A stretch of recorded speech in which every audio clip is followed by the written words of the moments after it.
the Best Business Podcast.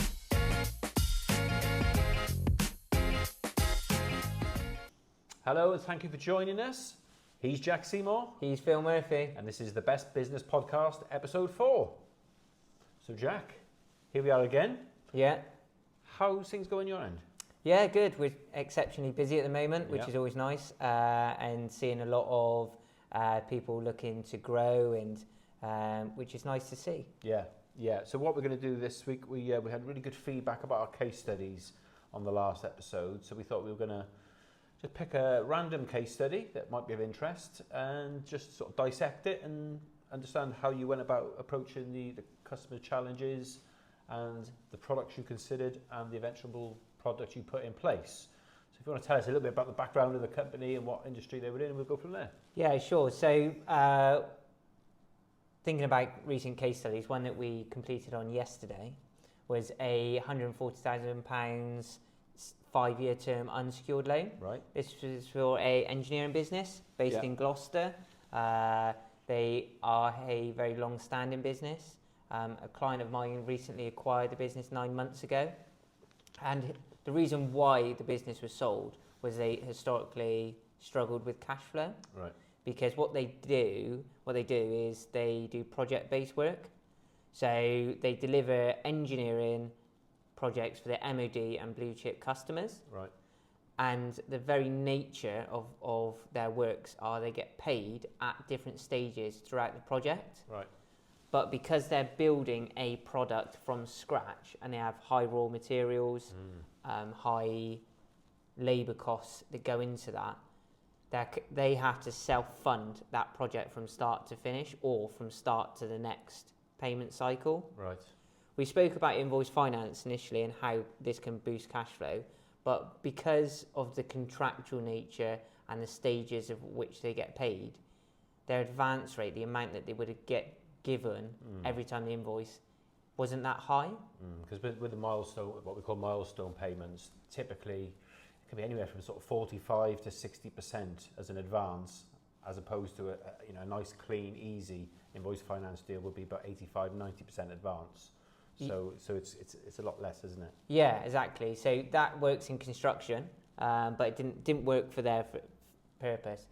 So what we just did a regular unsecured loan spread over 5 years, but with no early repayment fees. Brilliant. Because their forecast said that in the next 6 months, their cash flow cycle should sort itself out again, balance itself out. So realistically, they're only going to be borrowing the funds for 6 to 12 months, but we spread it over 5 years to keep their monthly repayments down. Yeah. With the no early repayment fees, that allows them to pay it off with no penalty. So as I said, that was 140,000 from start to finish. The application took 4 working days. Brilliant. Which is a quick turnaround. And the client called me yesterday and said, the funds are already in my account, Jack. Fantastic. Thanks for all your help. Superb. So that was a real success story, and demonstrates actually there are multiple ways to support cash flow for a business with different finance product types. Yeah. Often people don't think of an unsecured business loan that can support cash flow. They just think it is a cash injection. Yeah. But in this instance, as I say, it was there it's given them that cash flow buffer that they needed. Yeah. Alongside that, what I said to them as well, what would be a really good idea is to put in an overdraft with their bank. So they got a £50,000 overdraft, because when they have paid off that funding, if they see that they do need cash flow funding for a very short spell again, they can utilise that overdraft that they got with their bank. And now that they've got history of borrowing and repaying, I know that lender is more likely to support them again. Yeah. Yeah. So that's one of the recent case studies, as I say, that sticks in my mind. Yeah, that's a really good one.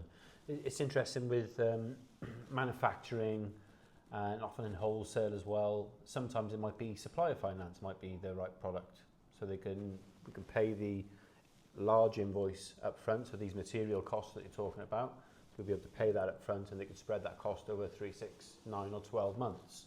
So there are quite a few different products for each circumstance. That's what we have to do, isn't it? Just dig deeper. Like you said, you're going to probably need an in case of need facility, so an overdraft, or that could be a revolving credit facility, which can be sometimes easier to get than an overdraft. Because I had a client this week who's been waiting probably a few months to try and get an overdraft in place. So, so it's not a quick, I mean, revolving credit facilities can be turned around quite quickly, can't they? They can be turned around within a week or so. Absolutely, yeah. Revolving credit facilities are revolving credit facilities are most likely one of the most common forms of funding we get asked for to raise. And there are various different lenders which will support a revolving credit facility. As you rightfully said, it's in a case of need. Yeah. So they're only paying for the time that they borrow those funds when they need it. Yeah. So it acts just like an overdraft. However, they can often access higher amounts of funding than an overdraft. So I say, if you want greater levels of funding, arguably more cost effective as well, in a quicker time span, a revolving credit facility is an alternative to an overdraft. Yeah. So it's there to, which is really underutilised, I believe, anyway. There's a big difference though, because a bank will want a personal guarantee with an overdraft. With a revolving credit facility, most of our lenders don't require a personal guarantee. So that's something that has to be weighed up, especially if you've already got personal guarantees on other loans, equipment, etc. And I got asked recently, do you do consolidation of loans? I was with an accountant on Monday. They said, what do you do? Tell us about your services, which of course we did. And she said, do you consolidate debt? Because often we see clients that have raised funding themselves. They weren't really too sure what they were doing. And they've got a couple of loans, or they've got hire purchase, some asset finance, and they've got a loan, and they've got another loan. And they're unsure of, is that the best solution? Yeah. As that's really where we can add massive value as a broker, because we can come in, we can sit down, we can look at their borrowing, look what their journey is and how they came to those solutions, and then look at the options. It's not always the case that we can, of course, better that, but at least they know their options, and that is the very best solution for their business. Well, what you find often as well is that if someone's only been trading for 12 months, 24 months, they might get a loan that is, it's not a great rate, but it's all they can get, and they need to do it. Necessity to keep the business going. They need to take out quite expensive loans. So you find that people have done that for a few years, and they're in a situation where, oh my God, these loans are killing us. So, but by then, now they've gone 4 or 5 years trading, showing a profit every month. That's when we can look, and we've got specialist lenders that specialise in just consolidating. So you have to have loans with other people before they'll give you an offer. Yeah. So that's a common thing, isn't it? Starting up, you get what you can take basically to keep going. But yeah, it does get expensive, so a refinance is a really good option there. That's a really valid point, that often on that business journey in the first 5 years, like you say, Not easy. It's not readily available, is it, credit? Early on in that business journey, because of their lack of trading time, that they might have only been trading 6 months or 12 months, they can only access a certain pool of lenders, which fits a purpose at that point in time and allows that business to grow. But 3 years down the line, now they have a greater range of options, and we can come in, refinance that, and look at more cost-effective borrowing from there. And that business has had the benefit of that funding in that period of time as well. Yeah. And that's where we can accelerate growth quite quickly for a business, I would say. Yeah, it can become a big burden. It can weigh a business down, these expensive loan payments. So, but yeah, I mean, to be fair to the lenders, they're taking a big risk, because how many businesses last more than 3, 4, 5 years? It's not a great percentage.